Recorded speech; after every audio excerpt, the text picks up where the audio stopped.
พุทธังสรณังกัจฉามิธัมมังสรณังกัจฉามิสังฆังสรณังกัจฉามิกราบนมัสการพระมหาเถระพระสังฆาธิการพระเถรานุเถระ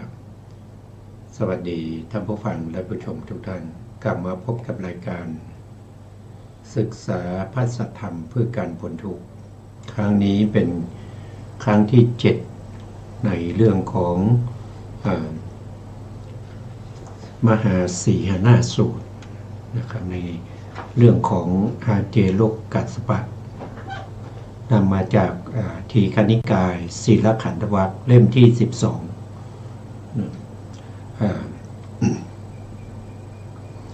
ตอนนี้ก็อยู่ในหน้าที่143ถ้าเป็นเล่มใหม่ก็จะอยู่ในหน้าที่133ก่อนที่เราจะไปต่อนะครับเราก็มีข่าวประชาสัมพันธ์ก็คือทางศูนย์ศึกษาพระไตรปิฎกที่วัดบ้านปิ่งเปิดรับนักศึกษาภาคพิธรรมปีการศึกษา 2567 ผู้ที่สนใจก็สามารถที่จะสมัครเรียนได้ที่วัดบ้านปิ่ง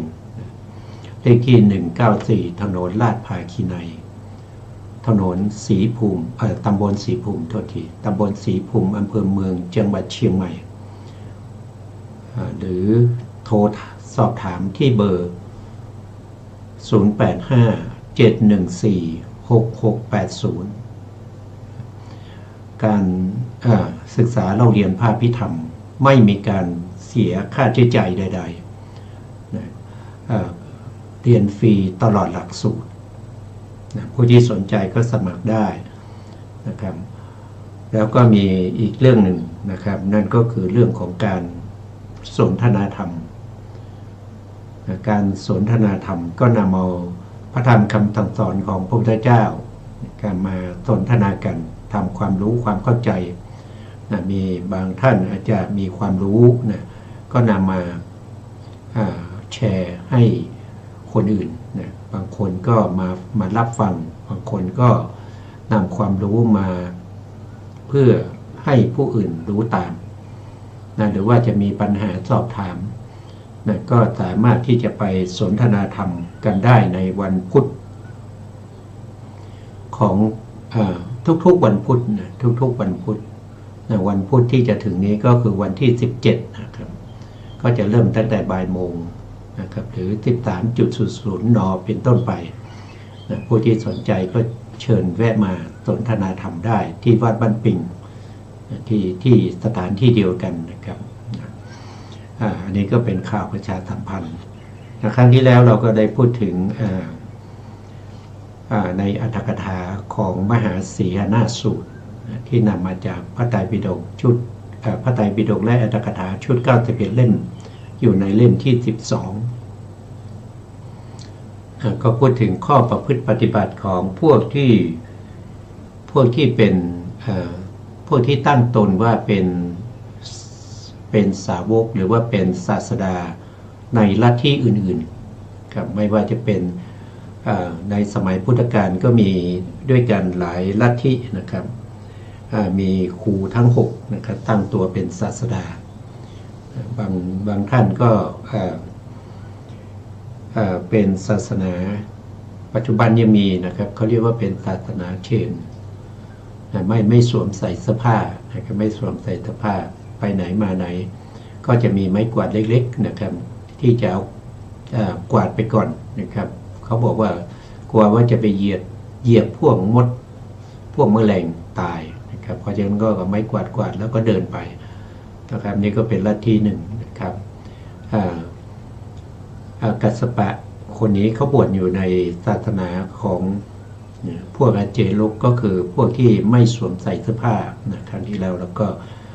มาถึงตรงที่อรรถกถาซึ่งเป็นคำอธิบายของพวกอรรถกถาจารย์นะครับที่ท่านอธิบายบาลีที่พระพุทธองค์ได้แสดงไว้เพราะกลัวว่าจะมีการแปลผิด วันนี้อาจารย์กันดาท่านก็จะมาสาธยายให้พวกเราฟังเช่นเคยนะครับถ้าอาจารย์พร้อมแล้วก็เชิญเลยนะครับเชิญครับอาจารย์ครับค่ะกราบนมัสการพระคุณเจ้าพระเถรานุเถระและสวัสดีท่านที่รับฟังและรับชมอยู่ทางบ้านอรรถกถามหาสีหนาสูตรต่อจากคราวที่แล้วคำว่าไม่รับภิกษาจากปากหม้อหรือณกุมพีมุขาคือไม่รับภิกษาที่ขาดที่เขาคดจากหม้อถวายคำว่ากะโรปีในคำว่าไม่รับภิกษาจากปากหม้อข้าวหรือณกะโรปีมุขาได้แก่หม้อข้าวหรือกระติบไม่รับภิกษาจากหม้อข้าวหรือกระติบนั้นเพราะเหตุไรเพราะอาศัยเราหม้อและหม้อข้าวจึงถูกเคาะด้วยทัพพีต่อไปคำว่าไม่รับภิกษาที่บุคคลยืนคร่อมธรณีประตูนำมาณอระกะมันตรังคือไม่รับภิกษาที่เขายืนคร่อมธรณีประตูมอบให้เพราะเหตุไรเพราะผู้นี้อาศัยเราจึงได้ยืนคร่อมแม้ในท่อนไม้และสากก็มีนัยยะอย่างเดียวกันคำว่าไม่รับภิกษาของคนสองคนหรือณทวินนังคือในเมื่อคนสองคนกำลังบริโภคอยู่เมื่อคนหนึ่งลุกขึ้นไปให้ก็ไม่รับเพราะเหตุไรเพราะอันตรายที่คืนคำข้าวจะมีแก่คนหนึ่งคือคนหนึ่งต้องหยุดกินก็ในคำว่าไม่รับภิกษาของหญิงมีครรภ์ณคัพพนิยาเป็นต้นความว่าเขาคิดว่าเด็กในท้องของหญิงมีท้องย่อมลำบากเมื่อหญิงกำลังให้ลูกดื่มนมอันตรายในการดื่มนมย่อมมีแก่เด็กเป็นการขัดความยินดีของหญิงผู้อยู่ในระหว่างผู้ชายจึงไม่รับภิกษาคำว่าที่นัดแนะกันทำไว้สังกิตติสุคือในพัดที่เตรียมกันทำไว้ได้ยินว่าในคราวที่ข้าวยากหมากแพงสาวกของอาเจรวบรวมข้าวสารเป็นต้นจากที่นั้นหุงข้าวเพื่อประโยชน์แก่อาเจรกทั้งหลายอาเจรกผู้เคร่งครัดยังไม่รับแม้จากที่นั้นคำว่าที่ซึ่งสุนัขได้รับเลี้ยงดูณยัตถสาคือในที่ใดมีสุนัขเฝ้าอยู่หวังจะได้ก้อนข้าวย่อมไม่รับภิกษาที่เขาไม่ให้มันในที่นั้นนำมาให้เพราะเหตุไรเพราะอันตรายในก้อนข้าวย่อมมีแก่สุนัขนั้นคือมันไม่ได้ก้อนข้าวคำว่าแมลงวันไต่ตอมเป็นกลุ่มสันทะจาริณีคือตอมเป็นหมู่ถ้าฝูงคนเห็นอาเจรกแล้วคิดว่าเราจะให้ภิกษาแก่เจรกนั้นเข้าไปสู่โรงครัวก็แลเมื่อพวกเขาเข้าไปแมลงวันซ่อนอยู่ที่ปากหม้อข้าวเป็นต้นบินว่อนเป็นกลุ่มอาเจรกก็ไม่รับเอาภิกษาที่นำมาจากที่นั้นเพราะเหตุไรเพราะเขาคิดว่าอันตรายแห่งการเที่ยวหากินของแมลงวันเกิดเพราะอาศัยเราคำว่าของหมักดองทุโสทะกังคือน้ำหมักที่ทำด้วยเปลือกข้าวทั้งปวงก็ในที่นี้การดื่มเหล้าเท่านั้นย่อมมีโทษ ส ส่วนผู้นี้สำคัญว่ามีโทษ แม้ในน้ำเมาทุกอย่างค่ะ ครับผมก็อันนี้ก็เป็น เป็นวิธีปฏิบัติที่ดูไปแล้วก็ เข่งครัดดีนะเข่งครัดยังไงนะครับ ก็ตามที่อาจารย์ท่านได้สาธยายไปนะ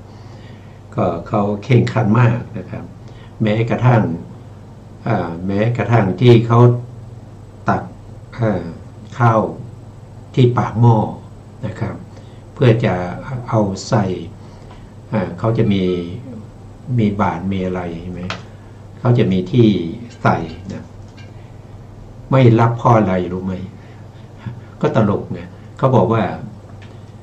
จะทำให้หม้อกับทัพพีนะกระทบกันนะครับแล้วก็ทำให้หม้อกับทัพพีนั้นได้รับความลำบากมันมีที่ไหนนะครับลัทธิแบบนี้ก็มีนะครับแล้วเขาก็บอกว่าแล้วก็เขาไม่รับเขาไม่รับกับหญิงที่มีครรภ์นะครับเพราะอะไรก็เพราะว่าเวลาที่หญิงมีครรภ์นะมาใส่บาตรเนี่ยก็จะทำให้ทารกนะครับที่อยู่ในท้องนั้นลำบากไปด้วยเขาก็ไม่รับเขาบอกอย่างนั้นนะครับแล้วก็เขาก็ไม่รับในขณะที่มี2 คนนะ2 คนกำลังทานอาหารอยู่นะครับเขาไม่รับเพราะอะไรก็เพราะว่าถ้ารับเนี่ยคนหนึ่งจะต้องลุกมานะครับลุกมาแล้วก็มาเอาอาหารมาใส่บาตรให้แก่อาเจโรคนะเขาก็บอกว่ามันจะเป็นอันตรายนะครับทำให้เขาเนี่ยอีกคนหนึ่งเนี่ยต้องหยุดทานอาหารไปด้วยนะมันไม่ดีมันว่าอย่างนั้นนะครับอันนี้มันก็แปลกดีนะเขาคิดแม้กระทั่งหม้อกระทัพพีเนี่ยนะกระทบกันเนี่ยทำให้หม้อกระทัพพีเนี่ยลำบากแล้วมันเป็นไปมันเป็นลัทธิอะไรนะครับ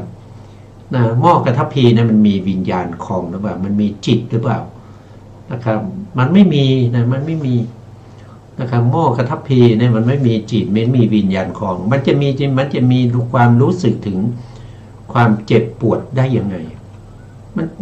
มันเป็นไปไม่ได้มันเป็นลัทธิที่งมงายเป็นลัทธิที่ไร้สาระนะครับนะมันเป็นลัทธิที่ไม่ถูกต้องนะครับแม้กระทั่งทัพพีกับหม้อข้าวจะกระทบกันยังไม่รับเลยนะแล้วเวลาที่ข้าวยากหมากแพงนะก็ยังให้ลูกน้องมาหุงข้าวทำไมไม่คิดว่าหม้อข้าวที่จะเอาไปหุงเนี่ยมันถูกไฟเผามันก็ทุกข์สิใช่ไหมครับหม้อข้าวที่ถูกไฟเผามันทุกข์ยิ่งกว่าทัพพีกับหม้อข้าวกระทบกันอีกนะเขาบอกว่าถ้าเป็นอาเจโรคผู้ที่มีความเข่งครัดจริงๆเนี่ยนะแม้กระทั่งข้าวยากหมากแพงเนี่ยลูกศิษย์ลูกหาเนี่ยหุงข้าวมาถ้าเข่งครัดจริงๆเขาจะไม่รับนะครับแต่พวกที่เป็นสาวกของอาเจโรคเนี่ยเขาก็รับนะครับเราก็ไม่รู้ว่าหลังจากที่สาวกเขารับไปแล้วเนี่ยนะครับสาวกก็ไปให้แก่คนที่เข่งครัดนะครับในที่รับแล้วก็ที่ไม่มีคนเห็นนะครับถ้างั้นจะอยู่ได้ยังไงครับเพราะว่าสัตว์ทั้งหลายเนี่ยพระพุทธองค์ตรัสไว้ว่าที่อยู่ได้เพราะอาศัยอาหารนะอาหารนี่เป็นเขาเรียกว่าเป็นสิ่งที่สัตว์ทั้งหลายต้องอาศัยนะถ้าไม่มีอาหารก็ต้องตายใช่ไหมครับอย่างมนุษย์เราขาดอาหารก็ไม่ถึง7 วันก็ต้องตายแล้วขาดน้ำก็ไม่ถึง3 วัน 5 วันก็ต้องตายเหมือนกันนะครับทำไมเขาอยู่ได้ก็ว่าเขารับตอนที่อยู่ในที่ลับที่ไม่มีคนเห็นใช่ไหมครับเขาแอบรับอาหารเพราะว่าช่วงที่เป็นเขายากมาแพงเนี่ยไม่ใช่4-5 วันนะครับมันเป็นบางครั้งเป็นปีๆนะแล้วมันจะอยู่ได้ยังไงครับถ้าไม่รับอาหาร มันเป็นไปไม่ได้เนี่ยเป็นศาสนาที่พูดไปแล้วก็ มันน่าจะงมงายมากกว่านะครับ แม้กระทั่งบ้านที่เขามีแมลงวันเยอะนะเวลาทำอาหารแล้วไปถึงใช่ไหมไปถึงก็เห็นแมลงวันพอเห็นแมลงวันเขาก็ไม่รับ เพราะอะไรเขาบอกว่าถ้าเราไปรับเนี่ยก็จะทำให้แมลงวันเหล่านั้นนะครับ ขาดอาหาร ทำให้แมลงวันได้รับความทุกข์เพราะเราไปรับอาหารมาเสร็จแล้ว แมลงวันเหล่านั้นจะไม่ได้กินไม่ได้ตอมโอ้ทำไมเป็นอย่างนี้นะมันเป็นลัทธิที่แปลกมากนะเป็นแปลกมากนะครับฟังเนี่ยตามที่เราฟังอาจารย์ท่านได้สาธยายเนี่ยมันฟังแล้วมันมีด้วยหรือลัทธิแบบนี้นะมันไม่น่าจะมีนะครับพระพุทธองค์ก็ตัดว่าเรื่องของอาหารเนี่ยถ้าเราไม่ได้ไปนัดแนะให้เขาทำให้ถวายหรือว่าเราไม่ได้ตั้งความสงสัยว่าเขาทำเพื่อเรานะครับหรือว่าเราไปให้แนะให้เขาทำถวายอย่างเงี้ยก็รับได้เพราะว่าสัตว์ทั้งหลายเนี่ยดำรงอยู่ได้ด้วยอาหารนะถ้าไม่ได้ทานอาหารแล้วจะทำยังไงในการที่จะประพฤติปฏิบัติธรรมนะครับการที่จะมานั่งสมาธิการที่จะมาเดินจงกรมการที่จะมาเจริญวิปัสสนามันจะเป็นไปได้ยังไงมันจะเอาเรี่ยวแรงที่ไหนมาเนี่ยแต่การรับของพระพุทธศาสนาเนี่ยพระพุทธองค์ก็ได้บัญญัติไว้ให้รับแต่พอประมาณให้รู้จักประมาณในการรับนะให้รู้จักประมาณในการที่บริโภคไม่ว่าจะเป็นไม่ว่าจะเป็นพวกที่เป็นจีวรนะครับที่อยู่ที่อาศัยอาหารยารักษาโรคนะทั้งหมดทั้งมวลนั้นพระพุทธองค์ให้ภิกษุทั้งหลายรับเอาแต่พอประมาณรู้จักประมาณในการรับรู้จักประมาณในการบริโภคไม่ใช่เขาถวายมากก็รับมาทั้งหมดไม่ใช่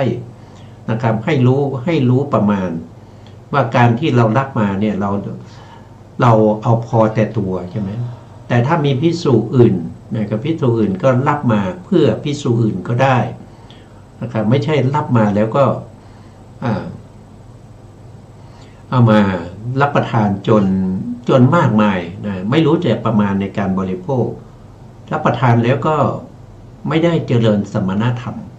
นะครับเอาแต่หลับแต่นอนเพราะว่าทานมากเกินไปนะมันก็สิ่งเหล่านี้เป็นสิ่งที่พระพุทธองค์ได้แสดงไว้แล้วก็ได้สอนแก่ภิกษุทั้งหลายนะตลอดจนถึงผู้ที่หวังความเจริญในทางพระพุทธศาสนาหวังความเจริญในเรื่องของมรรคผลนิพพานก็จะต้องปฏิบัติตามที่พระพุทธองค์ได้แสดงไว้นะครับให้รู้จักประมาณในการรับให้รู้จักประมาณในการบริโภคไม่ว่าจะเป็นปัจจัยทั้ง4นะครับเป็นเครื่องนุ่งห่มทั้งหลายเป็นอาหารเป็นที่อยู่อาศัยเสนาสนะหรือว่าเป็นคิลนะเภสัชทั้งหมดนี้ต้องรู้จักประมาณในการรับไม่ใช่รับเอาแต่มากนะเขาถวายมากก็ไม่รู้จะรับมาทำไมนะครับเต็มกุฏินะมันก็ไม่มีใครใช้มันก็จะเสียนะครับมันก็จะเสียเพราะฉะนั้นก็รับมาให้ดูพอประมาณนะพอประมาณที่เราต้องการแล้วก็ที่เราต้องใช้นะครับต่อไปครับอาจารย์ครับคำว่ารับภิกษาที่เรือนหลังเดียวหรือเอกาคาริโกคือได้ภิกษาในเรือนเดียวเท่านั้นก็กลับคำว่าเยียวยาอัตภาพด้วยข้าวคำเดียวเอกาโลปิโกคือยังชีวิตให้เป็นไปด้วยอาหารคำเดียว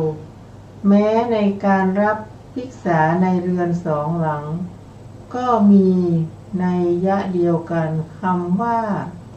ในถาดเดียวบ้างเอกิสปาปิทัตติยาคือ ในถาดใบเดียวคำว่าทัตติได้แก่ถาดเล็กๆชนิดหนึ่งซึ่งเป็นที่ใส่ภิกษาอย่างดีวางไว้คำว่าที่เก็บค้างไว้วันหนึ่งหรือเอกาหิกังคืออยู่ในระหว่างวันหนึ่งคำว่าตั้งกึ่งเดือนหรืออัฏฐมาสิกังคืออยู่ในระหว่างกึ่งเดือน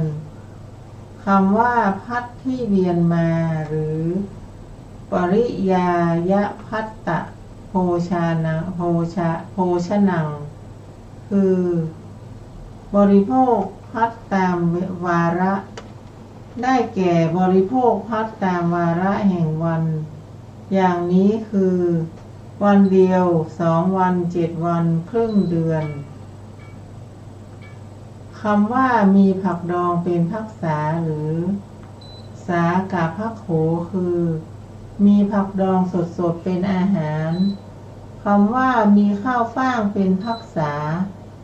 หรือสามากะภักโขคือมีข้าวสารฟ่างเป็นภักษาในลูกเดือยเป็นต้นพึงทราบดังนี้ข้าวที่เกิดเองในป่าชื่อว่าลูกเดือยคำว่ากากข้าวหรือทัดทุรังคือกากที่ช่างหนังขีดหนังทิ้งไว้ยางบ้างสาหร่ายบ้างเรียกว่าหะตังคำว่านะกะนังคือรำคำว่าข้าวตังหรืออาจาโมคือข้าวไหม้ที่ติดอยู่ในหม้อข้าวเขาถือเอาข้าวตังนั้นจากที่คนเขาทิ้งไว้มากินเขาเรียกว่าปลายข้าวสุกก็มีคำว่ากำยานหรือปิญญากะเป็นต้นชัดเจนแล้วคำว่าบริโภคผลไม้หล่นหรือปวัตตผลโภชีคือกินผลไม้หล่นคำว่าผ้าป่านหรือสานานิคือผ้าปอป่านคำว่าผ้าแกมกันหรือมะสานานิคือผ้าปนกันคำว่าผ้าห่อศพหรือชะวัทุสานิคือผ้าที่เขาทิ้งไว้จากร่างคนตายหรือผ้านุ่งที่เขาทอด้วยต้นตะไคร้น้ำและหญ้าเป็นต้นคำว่าผ้าบังสุกุลหรือปังสุกุลานิคือผ้าเปื้อนที่เขาทิ้งไว้บนดินคำว่าติรีฐานิคือผ้าเปลือกไม้คำว่าหนังสือหรืออาชินังคือผ้าหนังเสือคำว่าหนังเสือทั้งเล็บหรืออาชินักขิชิปังคือหนังเสือนั้นเองถูกผ่ากลางค่ะครับครับนี่ก็เป็นข้อประพฤติปฏิบัติของอาเจโลกเขานะซึ่งบางท่านนะครับไม่กินอาหารไม่ทานอาหารที่มันใหม่ๆนะครับเวลารับภิกษามาก็ไปเก็บไว้ก่อนนะครับเก็บไว้บางคนก็ต้องให้ผ่านไป1 คืนนะพรุ่งนี้ถึงจะเอามาทานได้บางคนผ่านไปตั้งอาทิตย์นะมันก็บูดมันก็เน่านะครับถึงจะกินได้นะครับมันเป็นลัทธิที่แปลกๆนะครับซึ่งการทานอาหารหรือการกินอาหารแบบนี้มันตั้งอะไรก็คือทำให้เราเนี่ยเป็นโรคภัยไข้เจ็บแต่เขาก็ยังอยู่ได้นะในประเทศอินเดียยังมีอยู่นะครับศาสนาแบบนี้นะ นะเขายังอยู่ได้นะครับก็น่าแปลกนะแปลกนะมันเป็นเรื่องกรรมนะครับมันเป็นเรื่องกรรมอย่างเช่นสุนัขขตาลิชวีนะครับก็พูดถึงบ่อยๆเพราะอะไรก็เพราะว่าเรื่องเหล่านี้เกิดจากสุนัขขตาลิชวีนะครับไปโฆษณาประชาสัมพันธ์นะครับว่าพระพุทธเจ้าเนี่ยไม่มีคุณวิเศษอะไรนะครับแต่คำสอนของพระพุทธเจ้าเนี่ยคนอื่นเอาไปปฏิบัติแล้วคนอื่นเขาได้คุณธรรมแต่พระพุทธเจ้าไม่มีคุณธรรมพูดอย่างนี้นะครับเพราะฉะนั้นพวกที่ได้ยินนะตอนแรกนี้ก็ได้ยินว่าพระพุทธองค์เนี่ยมีคุณธรรมเป็นผู้ที่ตรัสรู้เองโดยชอบเป็นผู้ที่ไกลจากกิเลสเป็นผู้ถึงพร้อมด้วยวิชาและจรณะนะเป็นผู้เสด็จไปแล้วด้วยดีนะเป็นผู้ที่รู้แจ้งโลกอย่างเงี้ยแต่มาได้ยินสุนัขขตาลิชวีเนี่ยมาพูดในส่วนที่ไม่จริงนะเขาก็เลยสงสัยก็พากันมาเข้าเฝ้าพระพุทธองค์นะครับที่เราศึกษามาก็หลายเรื่องหลายพระสูตรแล้วนะที่เขาสงสัยแล้วเข้ามาเข้าเฝ้าพระพุทธองค์เมื่อมาเข้าเฝ้าพระพุทธองค์บางท่านก็มาแล้วก็มาถามแล้วก็สุดท้ายก็ฟังธรรมจากพระพุทธองค์แล้วก็เกิดดวงตาเห็นธรรมก็มีบางคนก็ได้ศรัทธาก็รับเอาไตรสรณคมนะครับขอถึงพระพุทธพระธรรมพระสงฆ์เนี่ยตลอดชีวิตนะบางคนก็ได้ถึงอนาคามีบางคนก็ออกบวชในศาสนาของพระพุทธเจ้าแล้วก็ตอนหลังก็ได้เป็นพระอรหันต์กันก็มากมายนะครับแต่พวกนี้เริ่มต้นมาจากอะไรก็เริ่มต้นมาจากการบวชในศาสนาอื่นนะศาสนาอื่นศาสนาในสมัยในประเทศอินเดียเนี่ยศาสนามีเป็นพันนะครับไม่ใช่มีน้อยนะครับผู้ที่ตั้งตัวเป็นศาสดาก็มีมากนะครับในเมื่อวันก่อนนี้ก็มีข่าวนะครับมีข่าวว่าบางในไม่ทราบว่าที่ไหนนะเขาตั้งตัวเป็นพระพุทธเจ้านะเขาบอกว่าเขาเป็นพระพุทธเจ้านะครับมันก็แปลกนะพวกนี้เขายังไม่รู้ว่าพระพุทธเจ้าเนี่ยมีคุณสมบัติยังไงนะครับเขาจะเป็นพระพุทธเจ้าได้อย่างไรนะครับเขาสามารถที่จะหลอกลวงนะครับชาวพุทธได้ด้วยนะชาวพุทธเนี่ยนะเพราะอะไรก็เพราะว่าไม่รู้เรื่องนะไม่รู้เรื่องไม่ได้ศึกษานะครับไม่ได้รู้เรื่องว่าพระพุทธองค์นี่มีคุณสมบัติยังไงนะครับถ้าผู้ที่ศึกษาเขาก็รู้นะเขาก็ไม่เชื่อนะไม่เชื่อนะครับแต่คนไม่ได้ศึกษาไม่รู้เนี่ยก็ไปนับถือนะไปนับถือแต่จริงๆพวกนี้มันเป็นประเภทมิจฉาชีพนะครับหวังลาภสักการะนะครับโดยตั้งอยู่ความโง่ของชาวพุทธความงมงายนะความงมงายผู้ไม่มีปัญญานะครับมาหลงมาเข้าใจผิดนะเขาก็อาศัยช่องนี้นะครับในการที่จะหากินนะครับหากินบนความไม่รู้ของประชาชนทั่วไปนี่ก็เหมือนกับที่พระพุทธองค์ได้แสดงตรงนี้ไม่ใช่มีเฉพาะในสมัยนี้นะมีมาตั้งแต่สมัยพุทธกาลนะครับมีมาตั้งแต่สมัยพุทธกาลเป็นสิ่งที่ทำไปแล้วเขามีลาภสักการะนะเพราะนั้นเขาเห็นลาภสักการะเขาก็พยายามที่จะทำอย่างนั้นนะครับอย่างเช่นพระพาหิยะเนี่ยพระพาหิยะเนี่ยท่านเป็นผู้ที่สร้างบารมีมาเพื่อความจะเป็นภิกษุนะที่ตรัสรู้เร็วที่สุดนะในสมัยพระพุทธเจ้าองค์ใดองค์หนึ่งสร้างบารมีนี้มาเป็นแสนกับสร้างมาตั้งแต่สมัยพระพุทธเจ้าปทุมุตตะนะครับจนมาถึงในสมัยของพระพุทธเจ้าโคตมะเนี่ยได้ครบแสนมหากัปแล้วนะตอนที่เขาไปค้าขายแล้วก็เรือสำเภาของเขาเนี่ยมันล่มแล้วก็ เขาก็เคว้งคว้างอยู่ในทะเลนะครับจนในที่สุดเนี่ยขึ้นทั้งหลายก็ซัดพาเอาพระพายญาเนี่ยเสื้อผ้านี่มันหลุดไปหมดนะครับมานอนอยู่ที่ชายฝั่งนอนอยู่ที่ชายฝั่งพอฟื้นขึ้นมานะครับก็ไม่มีเสื้อผ้าอะไรจะใส่นะก็เกิดความละอายก็เข้าไปในพุ่มไม้แล้วก็ไปเอาใบไม้เอาอะไรมาปิดมาปิดอวัยวะอันก่อให้เกิดความละอายนะชาวบ้า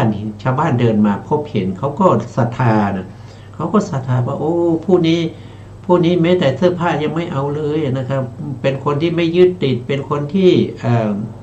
ละความโลภความอยากความต้องการได้แล้วนะครับมีใบไม้ใบเดียวเท่านั้นนะ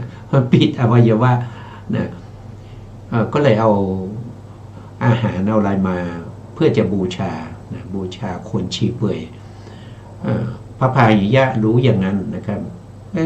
พวกนี้มันศรัทธาอย่างนี้จนในที่สุดเนี่ยเข้าใจว่าตัวเองเนี่ยได้เป็นพระอรหันต์นะเพราะว่าชาวบ้านเนี่ยมายกย่องเขาเขาก็เข้าใจผิดว่าเขาเป็นพระอรหันต์พอเขาเข้าใจอย่างนั้นก็เลยไม่มีใบไม้แล้วตอนนี้นะร่อนจ้อนเลยนะครับโอ้ชาวบ้านยิ่งเห็นว่าโอ้ใบไม้ยังไม่เอาเลยนะเนี่ยมันบริสุทธิ์จริงๆนะไม่ยึดติดอะไรสักอย่างนะครับแต่เอาอาหาร แต่รับอาหารนะ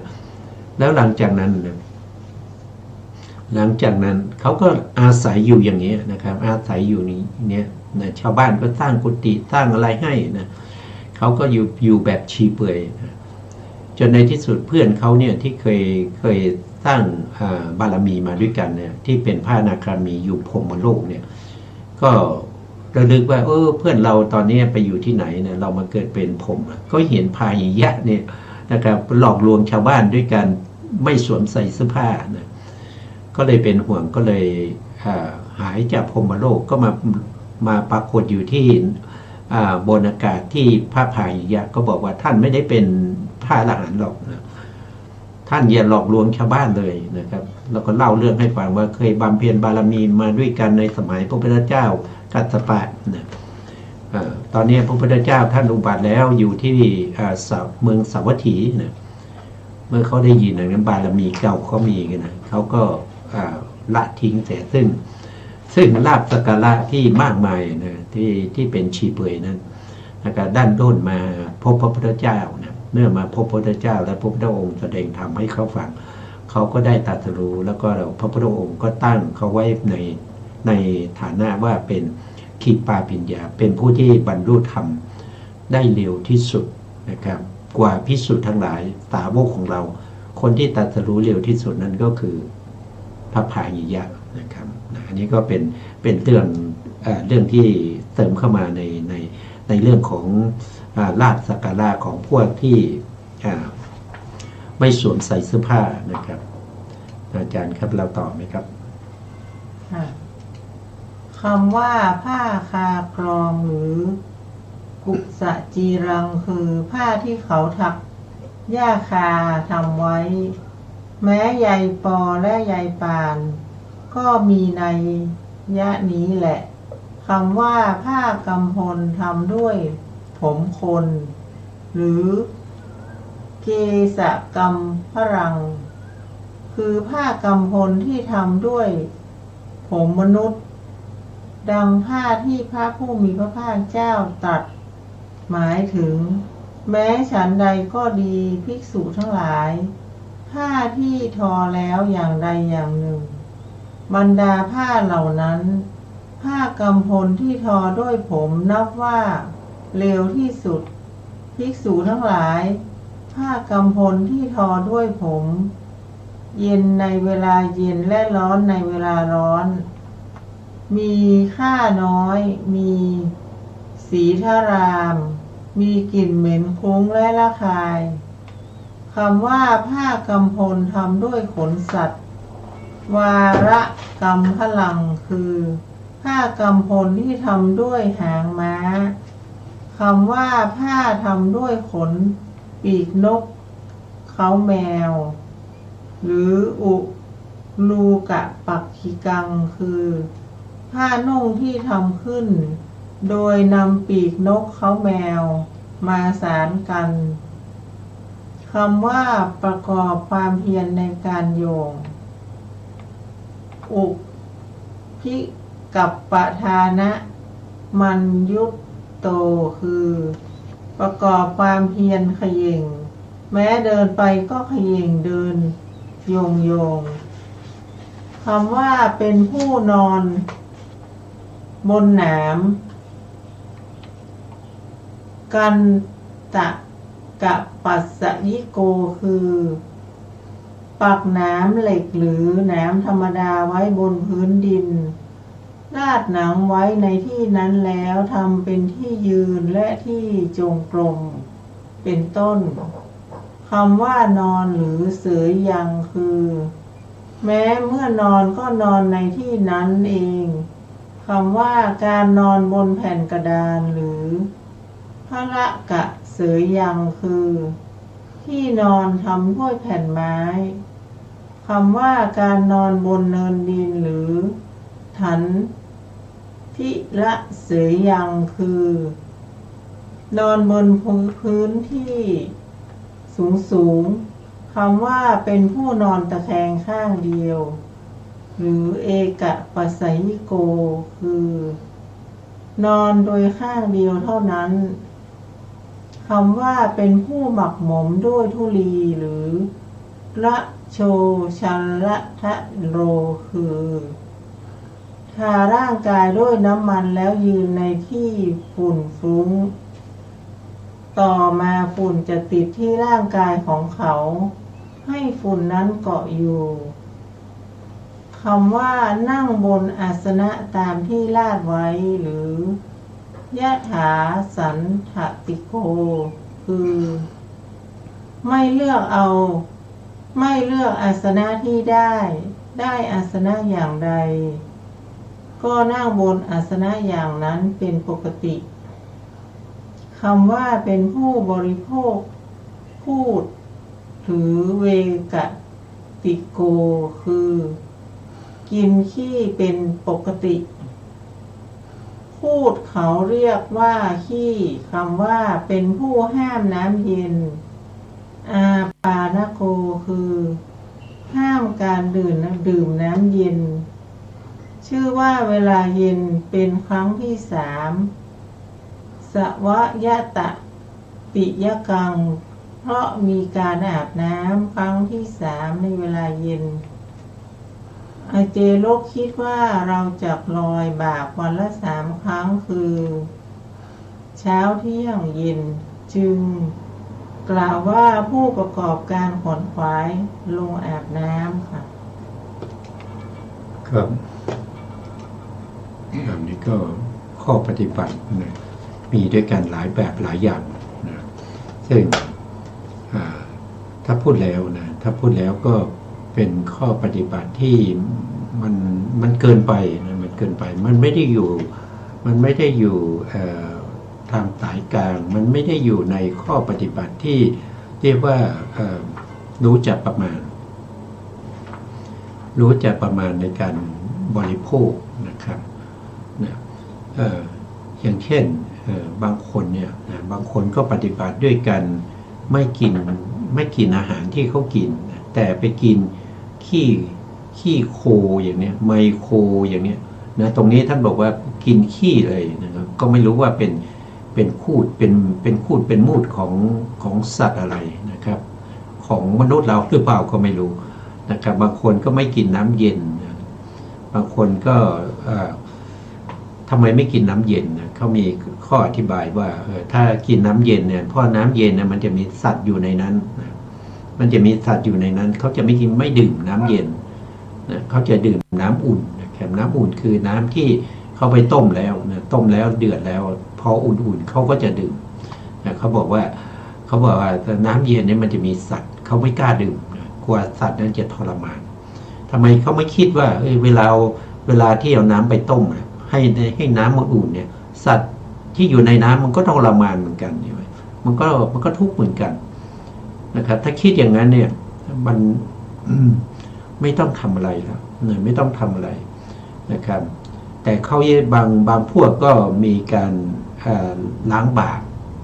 ล้างบาปด้วยการอาบน้ำนะเขาจะอาบน้ำเพื่อจะไปล้างบาปลอยบาปวันละ3 ครั้งอย่างเนี้ยซึ่งถ้าจริงๆอย่างนั้นเนี่ยนะครับน้ำแม่น้ำคงคานะครับที่สามารถที่จะล้างบาปให้แก่คนที่มันมีบาปเช่นไปฆ่าคนตายเนี่ยไปฆ่าคนตายแล้วก็หนีคดีมาเนี่ยนะครับไปอาบน้ำวันละ3 ครั้งมันก็คดีมันก็ต้องจบตำรวจเขาก็ไม่ต้องมาตามจับเลยใช่ไหมครับหรือว่าถ้าเราอาบน้ำแล้วมันสะอาดบาปมันจะหายไปกลายเป็นคนบริสุทธิ์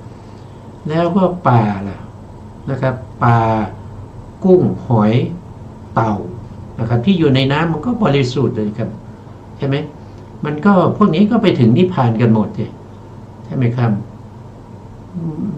มันไม่ใช่แต่คนอาบน้ำเท่านั้นที่จะบริสุทธิ์ถ้าเป็นจริงอย่างนั้นใช่ไหมครับสัตว์ที่อยู่ในน้ำนั้นบริสุทธิ์มากกว่าเราอีกนะเพราะอะไรเพราะว่าเขาแช่อยู่ในน้ำตลอดเวลานะมันเป็นความคิดที่แปลกดีนะครับแล้วบางพวกก็ไม่รับเสื้อผ้าเครื่องนุ่มห่มเนี่ยเขาจะไม่รับในผ้าอย่างอื่นนะเขาจะรับเฉพาะผ้าที่เป็นผงมนุษย์นะครับที่เอามาทอนะครับพระพุทธองค์ตรัสว่าผงมนุษย์เนี่ยเป็นเครื่องนุ่มห่มที่สามที่สุดนะครับในฤดูหนาวเนี่ยผ้าเกษกำพลเนี่ยนะครับที่ทำจากผงมนุษย์เนี่ยมันเย็นที่สุดนะเวลาหน้าร้อนเนี่ยมันก็ร้อนที่สุดนะครับแล้วก็ผมคนเหล่านี้เนี่ยมันก็เป็นเครื่องนุ่มห่มที่มันมีกลิ่นเหม็นนะมันมีกลิ่นเหม็นแม้กระทั่งอยู่บนศีรษะเนี่ยนะเรายังต้องสระผมวันเว้นวันวันเว้นวันมันยังบางครั้งยังสกปรกนะผมยังเหม็นนะมันเข้าไปสวมใส่อย่างนี้นะครับซึ่งการทำอย่างนี้เนี่ยเขาหวังอะไรนะเขาหวังลาภสักการะนะครับเขาหวังชื่อเสียงเขาหวังลาภสักการะให้คนมานับถือมากๆนะให้คนมาสร้างวัดสร้างวิหารนะครับทำนู่นทำนี่ให้นะครับอย่างที่พี่ได้พูดไปเมื่อช่วงก่อนนั้นนะครับเรื่องผ้าพาหิยะนะครับตอนที่อยู่ที่ริมฝั่งทะเลนะก็มีคนที่มาสร้างกุฏิสร้างนู่นสร้างนี่ให้นะเขามีความรู้อะไรเขาไม่มีความรู้ในทางพุทธศาสนามีความรู้เกี่ยวกับการสวมใส่เสื้อผ้าคืออากาศคือชีเปื่อยนั่นเอง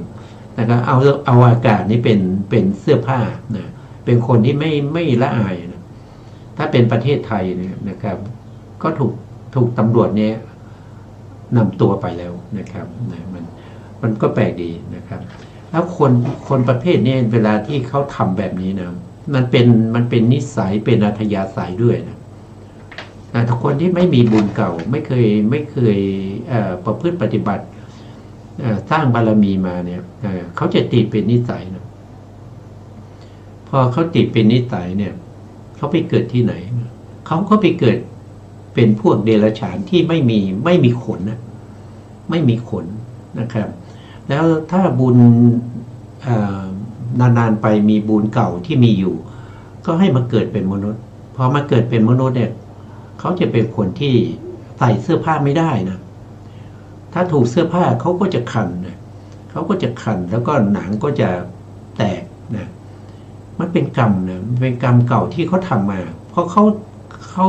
อาศัยสิ่งนี้เลี้ยงชีพนะแล้วก็อาศัยสิ่งนี้ในการที่สร้างลัทธิที่หลอกลวงโดยอาศัยความงมงายของชาวบ้านนะครับดำรงชีวิตอยู่อย่างนี้มาในอดีตชาตินะเพราะฉะนั้นเกิดมาเนี่ยผิวหนังจะมันระคายเคืองต่อเครื่องนุ่งห่มทั้งหลายไม่ว่าจะเป็นเสื้อผ้านะครับจะดีแค่ไหนก็ใส่ไม่ได้นะครับต้องอาศัยใบไม้นะอาศัยใบไม้ใบกล้วยนะครับมาปกปิดอวัยวะอันนี้มีนะครับมี มันเกิดจากอะไร มันไม่ได้เกิดจากโรคอะไร มันไม่ได้เกิดจากโรคผิวหนัง มันเกิดจากกรรมนะกรรมเก่าเนี่ยที่เคยทำไว้นะครับมันส่งผลมาให้อย่างเนี้ยนะครับถ้าเขาไปเกิดในประเทศอินเดียแล้วก็ไปอยู่ในลัทธินี้เขาก็มีความสุขไป แต่ถ้ามาเกิดในประเทศไทยเนี่ยมันไม่ใช่พื้นที่ที่เขาจะแก้ผ้าเดินไปเดินมาได้อะเพราะในประเทศไทยเนี่ยเขาไม่มีคนที่นับถือแบบนี้ไม่มีคนที่งมงายแบบนี้เพราะฉะนั้นการกระทำทุกอย่างมันเป็นกรรมนะมันเป็นกรรมคืออะไรกรรมคือการกระทำไม่ว่าการกระทำทางกายทางวาจาหรือทางใจทั้งหมดนั้นมันมีผลนะครับมันมีผลเพราะฉะนั้นอีกอย่างหนึ่งก็คือคนที่มันทำแบบนี้มันติดเป็นอัธยาศัยนะมันติดเป็นนิสัยด้วยติดเป็นสันดานนะสะสมเข้าไปในสันดานอีกนะมันก็จะหนีพ้นจาก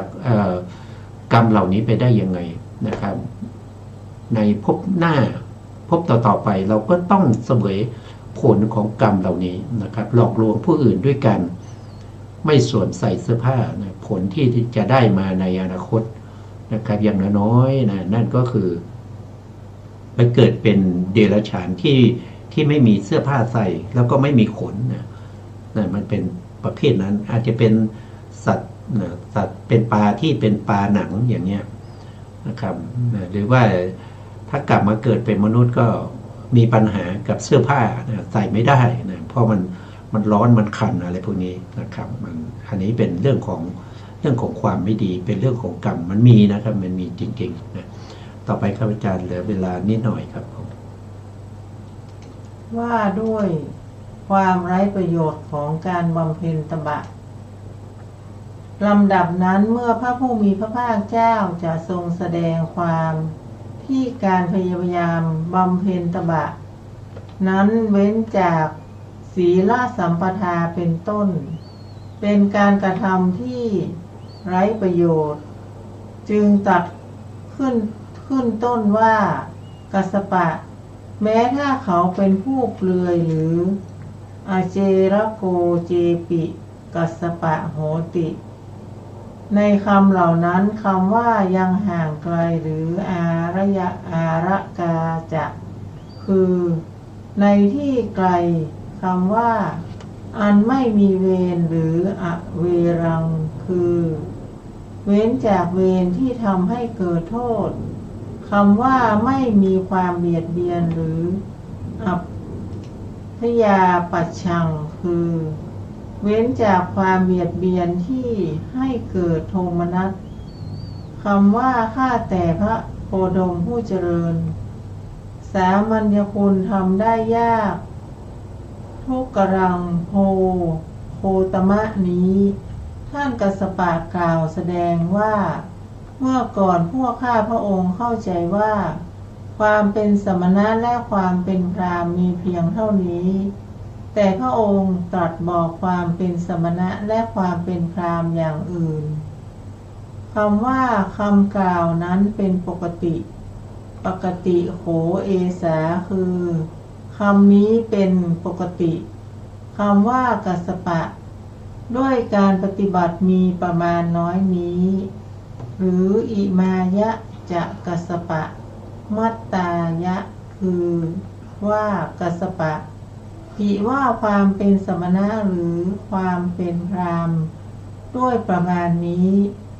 ได้แก่ด้วยข้อปฏิบัติเล็กน้อยอย่างนี้จักชื่อว่าทำได้โดยยากทำได้แสนยากยิ่งแล้ว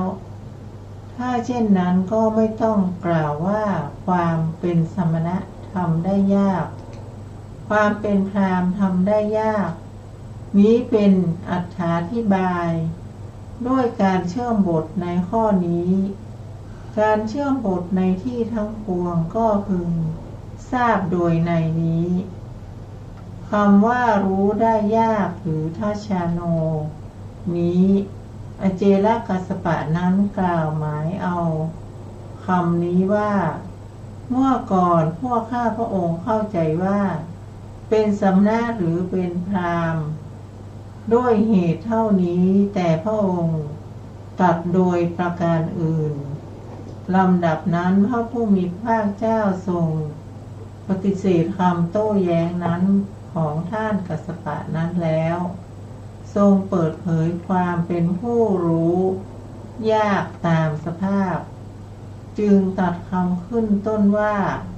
เป็นปกติในโลกแลหรือปกติโขอีกแม้ในที่นั้นพึงนำบทมาเชื่อมกันทราบความหมายโดยในที่กล่าวแล้วค่ะครับนี่ก็เราฟังแล้วก็เขาหลงผิดนะเขาหลงผิดเขาเข้าใจว่าการที่เขาปฏิบัติตามที่ได้พูดมาแต่ต้นนะครับที่ไม่สวมใส่เสื้อผ้ารับอาหารไม่รับอาหารจากการที่เอาตักอาหารจากหม้อนะด้วยทัพพีไม่รับอาหารที่คนสองคนกำลังกินอยู่ไม่รับอาหารคนยืนค่อมประตูนะครับแล้วก็สวมใส่ถ้าใส่เสื้อผ้าก็ใส่เสื้อผ้าประเภทที่เป็นผมมนุษย์นะครับถ้าล้างบาปก็ลงไปล้างบาปที่แม่น้ำคงคาแล้วเวลาจะทานอาหารทั่วไปก็ต้องเก็บไว้ค้างคืนนะอย่างนี้เป็นพราหมณ์เขาเรียกว่าเป็นพราหมณ์ของเขาแต่พระพุทธองค์ได้ปฏิเสธพราหมณ์เหล่านั้นนะพระพุทธองค์ได้ตรัสว่านะครับการที่จะเป็นพราหมณ์เนี่ยก็ต้องมีศีลและสัมปทานะก็คือต้องมีศีลนะเขาบอกว่าเขาก็มีศีลนะครับเขาไม่ทำให้ผู้อื่นลำบากนะครับแม้กระทั่งจะรับอาหารจากหญิงมีครรภ์ก็กลัวว่าทารกลำบากหรือว่าจะรับอาหารที่แมลงวันตอมอยู่ก็กลัวว่าแมลงวันจะลำบากนะครับถ้าจะดื่มน้ำเย็นก็กลัวว่าสัตว์ที่อยู่ในน้ำเย็นนั้นจะลำบากนะพระองค์ได้ปฏิเสธความคิดเหล่านั้นนะให้คิดใหม่นะครับก็พูดถึงในพรหมชาลสูตรท่านก็พูดถึงในเรื่องของจุลศีลมัชฌิมาศีลแล้วก็มหาศีลนะครับหลังจากนั้นก็พูดถึงเรื่องของสมาธินะครับเรื่องของสมาธิแล้วก็เรื่องของวิปัสสนาอันนี้เป็นหนทางไปสู่ความเป็นสมณะแล้วก็ไปสู่ความเป็นพราหมณ์เขาฟังแล้วเขาบอกว่าโอ้ทำได้ยากเป็นเนี่ยทำได้ยากนะทำลำบากนะครับไม่เหมือนกับลัทธิของเราทำง่ายๆนะครับส่วนรายละเอียดอย่างอื่นเนี่ยเราก็จะมาศึกษาในครั้งต่อไปนะครับเพราะวันนี้เวลาของเราหมดแล้วนะครับเพราะฉะนั้นเราก็จะขึ้นเวลาให้ทางสถานีต่อไปนะครับซึ่งการศึกษาพระสัทธรรมนะครับที่พระพุทธองค์ได้แสดงไว้ในพระไตรปิฎกเนี่ยเป็นสิ่งที่พวกเราควรจะศึกษาและทำความเข้าใจนะครับว่าเป็นในสมัยแต่ละยุคสมัยมันเป็นยังไงแล้วก็เอามาเปรียบเทียบเอามาเทียบกับในยุคสมัยของเรานะครับสุดท้ายนี้นะครับก็ขอกราบขอบพระคุณพระครูสมุทรวิศวัตรวรกิจโจผู้อำนวยการสถานีวิทยุเพื่อการศึกษาพระพุทธศาสนาและวัฒนธรรม FM 104.5 เมกะเฮิรตซ์วัดป่าหินจังหวัดเชียงใหม่และขอกราบขอบคุณพระครูปริยัติยานุสาสตร์ขอบคุณท่านผู้การธนเดชะแล้วก็ขอบคุณท่านผู้ฟังและผู้ชมทุกท่านนะครับที่ให้เกียรติติดตามในรายการ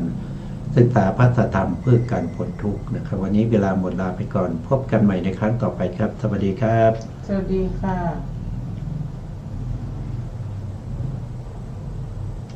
โยเยเชื่อไปอาจไม่แน่นอนว่าตรงทฤษฎีของตนเชื่อจนล้นนั้นผิดคำสอนเชื่อรูปลักษณ์นั้นควรสั่งวรแม้อาจารย์สอนใช่